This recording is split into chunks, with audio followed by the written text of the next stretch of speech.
오늘의 자료는 송탄장로교회 권혁철 목사님의 주일 설교문입니다. 여러분, 내일 아침에 눈을 딱 떴는데 갑자기 엄청난 초능력이 생겼다고 한번 상상해 보시죠. 초능력이요? 갑자기 훅 들어오시네요. 뭐 어떤 능력이죠? 불치병 환자의 손을 잡기만 해도 막 병이 낫고 시각 장애인의 눈을 번쩍 뜨게 만드는 겁니다. 진짜 마블 영화에 나오는 슈퍼히어로처럼 세상을 단번에 구원할 수 있을 것 같은 그런 엄청난 짜릿함이 온몸을 감싸겠죠. 와, 상상만 해도 대박인데요. 진짜 역사 속 위대한 성인이 된 것 같은 기분이 들 것 같습니다. 그쵸? 그런데 그 엄청난 능력을 준 존재가 여러분 앞에 딱 나타나서 이렇게 말하는 겁니다. 수고했어. 근데 방금 네가 한 그 놀라운 기적들보다 이제부터 훨씬 더 큰 일을 네가 해야만 해. 어떠신가요? 듣기만 해도 턱 막히는데요.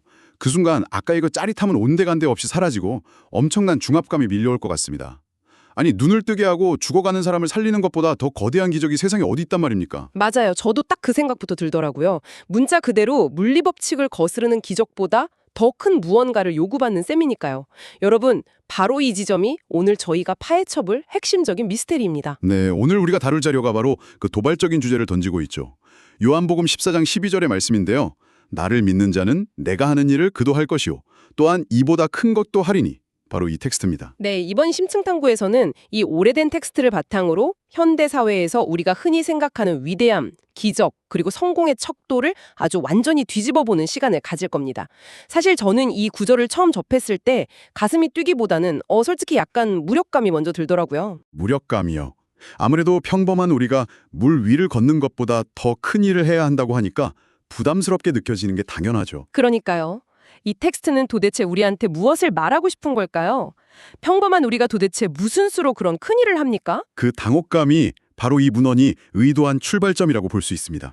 이 자료는 단순히 2000년 전의 종교적 교리나 신비로운 기적에 대한 이야기를 넘어서고 있거든요. 아, 종교적인 텍스트 이상의 의미가 있다는 말씀이시죠? 맞습니다. 이 텍스트가 실제로 날카롭게 겨냥하고 있는 것은 끝없이 확장하고 성장하고 또 어떻게든 내 가치를 증명해내야만 직성이 풀리는 우리 시대의 가장 근본적인 인간의 욕망입니다. 오, 듣고 보니 정말 그렇네요.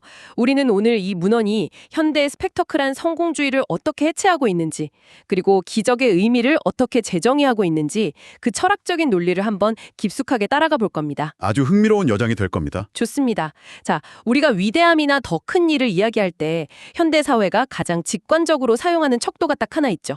바로 숫자입니다. 아, 숫자. 제일 확실하죠? 네, 스타트업이 유저 10명에서 시작해서 1000만 명을 모으면 우리는 그걸 유니콘 기업이라고 부르면서 막 위대한 성취라고 칭송하잖아요. 기업의 매출액이나 인플루언서의 팔로워 수, 심지어 현대의 대형 교회들이 자랑하는 그 수만 명의 교인 수까지. 그렇죠. 더 큰 것, 더 많은 것, 더 넓게 퍼지는 것이 곧 좋은 것이라는 공식. 이게 사실 우리 사회에 흔들리지 않는 기본 설정값 아닙니까? 맞아요. 그런데 자료를 보면 저자는 현대인들이 눈에 보이는 물리적인 기적, 뭐 예를 들어 병이 낫는 것 같은 스펙타클한 기적을 일상에서 경험하기 어려워지자 그 기적의 빈자리를 바로 그 숫자의 팽창으로 메우려 한다고 날카롭게 지적합니다. 네, 아주 예리한 분석이죠. 예수님이 말씀하신 더 큰 일을 그저 세계적인 확장이나 거대한 조직의 형성, 즉 양적 팽창으로 해석해버린다는 겁니다. 그런데 이 텍스트는 그런 숫자 중심의 해석을 매우 빈약한 발상이라고 정면으로 반박하잖아요. 맞습니다. 저는 이 대목에서 작가가 제시하는 역사적 데이터가 진짜 흥미로웠습니다. 예수라는 인물의 실제 생애 지표를 약간 현대적인 KPI나 기업 성과 지표로 환산해 본 부분 말이죠. 네네, 그 부분이 아주 논리적인 반박의 근거가 되죠. 자료에 기록된 팩트를 한번 볼까요? 예수의 활동 기간은 단 3년에 불과했습니다. 글로벌 단위는커녕 활동 반경도 강원도 크기만한 팔레스타인이라는 좁은 지역을 절대 벗어나지 못했죠. 강원도 크기라니 생각보다 진짜 좁네요. 거기에 남겨진 핵심 조직원이라야 겨우 120명 남짓이었고요. 가장 중요한 사건이라는 부활을 목격한 사람들을 다 합쳐도 한 500명 정도였습니다. 와, 현대의 벤처 캐피털이나 컨설팅 회사 기준으로 본다면 이건 완벽하게 실패한 프로젝트 아닙니까? 아니면 아주 미미한 로컬 프로젝트에 불과한 수치잖아요. 정확합니다. 반면에 오늘날 전 세계를 아우르는 거대한 종교 기구나 수십만 명을 모으는 초대형 교회의 외형을 보면 시각적으로는 원작자의 사역을 완전히 압도하는 것처럼 보이죠. 잠깐만요. 여기서 제 안의 자본주의적 자아가 아주 강력하게 반발을 하는데요. 오, 어떤 반발이죠? 아니, 좋은 메시지가 있다면 100명보다는 100만 명에게 전파되는 게 당연히 더 큰일 아닌가요? 선한 영향력도 결국 규모가 커야 의미가 있는 거잖아요. 이 자료는 왜 그렇게 양적 팽창을 경계하는 걸까요? 아주 훌륭한 반론입니다. 누구나 당연히 그렇게 생각할 수 있죠. 하지만 저자는 그 논리를 타 종교 창시자들과의 비교를 통해서 아주 철저하게 논파해버립니다. 타 종교 창시자들이요? 예를 들면 누구죠? 만약 양쪽 팽창이나 추종자의 숫자가 위대함의 유일한 기준이라면, 그리고 그게 예수님이 말한 더 큰 일의 본질이라면 당장 석가모니나 공자, 무함마드를 보라는 겁니다. 그들 역시 죽음 전으로 엄청난 수의 제자들을 거느렸고 오늘날 수억 명의 추종자와 범세계적인 거대한 종교적, 철학적 제국을 이뤄냈잖아요. 듣고 보니 그러네요. 만약 조직의 팽창이 더 큰일이라면 이 역사적 인물들은 이미 그 큰일을 완벽하게 달성한 셈이 되는 거군요. 바로 그겁니다. 따라서 양적 팽창은 성경의 텍스트가 의도한 고유한 진리의 척도, 그러니까 대체 불가능한 위대함이 절대 될 수 없다는 논리입니다. 와, 숫자로 경쟁하는 순간 그것은 그저 역사 속에서 흔히 볼 수 있는 제국주의적 팽창 중 하나가 되어버린다. 정말 날카로운 지적입니다. 그럼 도대체 팽창과 확장이 아니라면 이 텍스트가 말하는 진짜 더 큰 일은 뭔가요? 여기서 자료는 우리의 시선을 180도 완전히 반대 방향으로 이끕니다. 확장이 아니라 철저한 축소로 초점을 이동시키는 것이죠. 축소요? 네, 텍스트는 어린아이처럼 자기를 낮추는 것, 지극히 작은 일에 충성하는 것, 이것을 진정한 위대함으로 제시합니다. 아니, 커지는 게 아니라 오히려 작아지고 눈에 띄지 않게 되는 것이 더 큰 일이다. 이건 현대인의 성공 방식이랑은 완전히 반대되는데요? 그렇죠. 우리는 당장 링크드인에 내 성과를 막 포장해서 올리고 인스타그램에 가장 빛나는 순간을 전시하면서 어떻게든 나를 부풀려야 살아남는다고 배우잖아요. 바로 그 지점입니다. 진화론적으로 보나 사회학적으로 보나 인간의 본성은 끊임없이 자기를 확장하고 남들보다 우위에 서서 자신의 존재감을 증명하려는 방향으로 움직입니다. 그게 생존에 유리하니까요. 맞아요. 생존 본능이죠. 하지만 텍스트가 주장하는 바는 이렇습니다. 그렇게 본능이 시키는 대로 사람을 모으고 권력을 쥐는 것보다 오히려 자신의 자아를 꺾고 비우면서 가장 낮은 곳으로, 그러니까 자기 축소를 이뤄내는 것이야말로 정말 어렵다는 거죠. 자기 축소. 네, 인간의 그 자연스러운 중력을 맹렬하게 거스르는 훨씬 더 어렵고 기적적인 진짜 큰일이라는 겁니다. 와, 자기를 증명하려는 그 끈질긴 생존 본능을 꺾어내는 것이야말로 물리 법칙을 거스르는 기적만큼이나 달성하기 힘든 초자연적인 일이다. 이런 해석이군요. 네, 정확히 짚으셨습니다. 자, 그럼 여기서 논리를 한 단계만 더 깊이 파고들어보죠.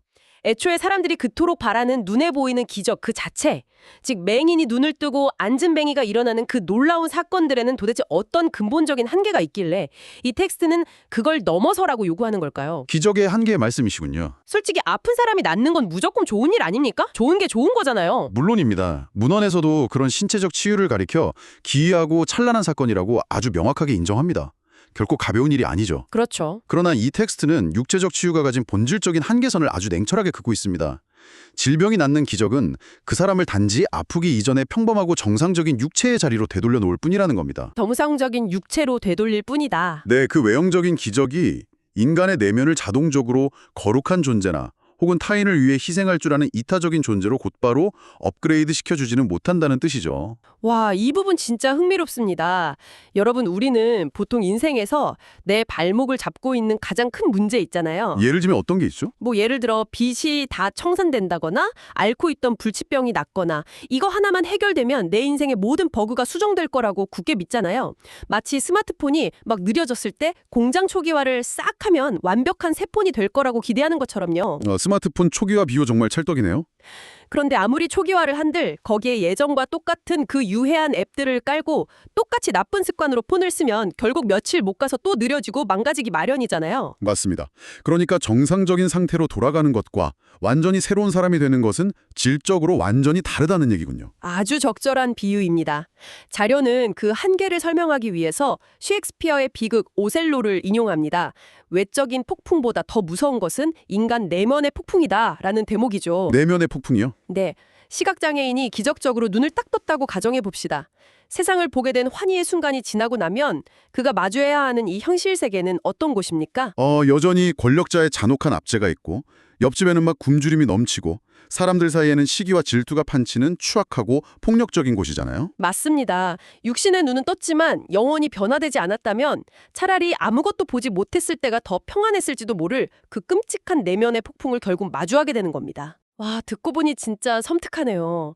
기적을 경험하고 건강한 몸을 얻었다고 해서 그 사람 내면에 숨겨진 탐욕이나 이 세상의 악독함이 마법처럼 뿅 하고 사라지는 건 아니니까요. 그렇죠. 오히려 건강해진 몸으로 더 많은 욕심을 부리고 남을 해칠 수도 있겠죠. 이 지점에서 자유가 도스토옙스키의 대작 카라마조프가의 형제들 중 유명한 대신문관 대목을 끌어온 건 정말 탁월한 선택이었습니다. 오, 대신문관이요. 어떤 내용인가요? 대신문관의 통찰에 따르면 인간은 겉으로는 기적과 신비를 막 갈망하는 것처럼 보입니다. 하지만 정작 그 기적을 경험하고 나면 기적을 베풀어준 그 존재의 거룩한 가르침을 숭배하고 따르는 게 아닙니다. 그럼 뭘 따르죠? 인간은 철저하게 그 기적에 가져다주는 달콤한 편익, 그러니까 당장 내 입에 들어오는 빵과 질병의 치유라는 그 이익에만 종속되어 버립니다. 아, 진짜 뼈 때리네요. 기적이 목적지를 향하는 표지판이 되어야 하는데 사람들은 표지판 자체에 중독돼서 그냥 그 아래에 주저앉아 버린다는 거군요. 정확합니다. 자료는 이 무서운 속성을 땅의 인력이라고 아주 시적으로 표현했더라고요. 탐욕과 허무라는 이름의 중력 말입니다. 네, 멋진 표현이죠. 인간의 영혼이 눈에 보이지 않는 고귀한 가치에 닻을 내리지 못한 채 겉보기에만 화려한 기적과 성공을 맛보게 되면 예외 없이 이 땅의 인력에 의해 파멸로 끌려 내려간다는 것. 이게 바로 역사적 패턴입니다. 역사적 패턴이요? 이 문헌은 이를 증명하기 위해 거대한 역사적 비극들을 나열하는데요. 1920년대 미국은 전례 없는 경제적 풍요라는 물질적 기적을 맛보았지만 그 끝없는 탐욕의 인력을 이기지 못하고 대공황이라는 절벽으로 처참하게 추락했죠. 아하, 역사책에서 보던 내용들이 이 인력이라는 개념으로 싹 꿰어지네요. 프랑스 혁명도 마찬가지 맥락이죠? 맞습니다. 절대 왕정을 무너뜨리고 자유와 평등이라는 엄청난 기적을 이뤄냈지만 그들 내면의 타인을 향한 진정한 용서와 사랑이라는 영혼의 혁명이 없었기 때문에 네, 없었죠. 결국 그 자유로 서로를 의심하고 고발하면서 단두대의 피바람을 불러왔잖아요. 타이타닉호의 침몰 역시 마찬가지입니다. 절대 가라앉지 않는 배를 만들었다는 인간의 거대한 자만이 만들어낸 참혹한 비극이었죠. 그러네요. 그리고 저자는 이 땅의 인력이 단지 과거의 역사책에만 박제된 이야기가 아니라고 꼬집습니다. 오늘날 수만 명을 모으며 엄청난 양적 팽창을 이뤄낸 한국의 일부 대형 교회들에서 심심치 않게 터져나오는 재정횡령, 부끄러운 세습, 윤리적인 타락 문제들. 참 뉴스에서 자주 보는 안타까운 소식들이죠. 이것들 역시 겉보기에 아무리 높이 날아오른 것 같아도 내부의 영혼이 변화되지 않으면 결국 탐욕과 허무라는 중력에 끌려 지표면으로 곤두박질 칠 수밖에 없다는 걸 보여주는 뼈아픈 증거들입니다. 자, 그렇다면 여러분, 우리의 질문은 아주 명확해집니다. 외형적인 기적도 거대한 조직을 만드는 양적 팽창도 모두 이 무시무시한 인간 본성의 중력, 즉 땅의 인력을 벗어나지 못하고 기어이 추락하게 만든다면 도대체 이 텍스트가 말하고자 하는 진정한 기적, 다시 말해 중력을 거스르는 진짜 더 큰 일의 실체는 무엇일까요? 이 대목에서 자료는 아주 구체적인 삶의 현장으로 깊숙이 들어갑니다. 이 문헌은 진정한 기적을 단 1초 만에 세포가 낳는 생물학적 사건에서 한 인간의 영혼이 완전히 뒤바뀌는 우주적 사건으로 재정의합니다. 우주적 사건이요. 스케일이 확 커지는데요. 네, 쉽게 말해서 탐욕과 이기심에 찌들어 있던 한 사람이 자신의 삶의 가치 중심을 나 자신에서 타인과 보이지 않는 영혼으로 옮겨가는 것. 이것은 단순히 시각장애인이 눈을 뜨는 것을 넘어 우주의 뒤틀린 질서를 바로잡는 거대한 혁명이라는 뜻입니다. 와, 우주의 질서를 바로잡는다. 작가는 이를 뒷받침하기 위해 러시아의 대문호 톨스토이의 고백을 인용하죠. 나를 살게 하는 것은 지성이 아니라 보이지 않는 하나님에 대한 신뢰다라고요. 톨스토이가요? 네. 평생을 날카로운 이성과 문학적 성취로 꼭대기에 올랐던 그 천재가 자신이 쌓아올린 눈에 보이는 성과를 다 내려놓고 보이지 않는 가치를 위해 남은 생을 던졌다는 것. 이것이야말로 물질적 중력을 완벽히 벗어난 진정한 방향전환이라는 겁니다. 근데 저는 여기서 또 한 번 딴지를 좀 걸고 싶습니다. 솔직히 톨스토이 같은 대문호나 성인들에게는 그런 영혼의 혁명이 멋지게 일어날 수 있겠죠. 그렇죠. 특별한 분들이니까요. 그런데 당장 내일 하루하루 먹고 살기 바쁘고 아침 출근길 지옥철에서 막 짜증내고 밀치고 하는 평범한 우리들에게 그런 우주적 기적이 과연 가당키나 한 걸까요? 약간 너무 뜬구름 잡는 이야기처럼 들릴 위험이 있습니다. 네, 자료의 저자 역시 그 한계를 명확히 인지하고 있습니다.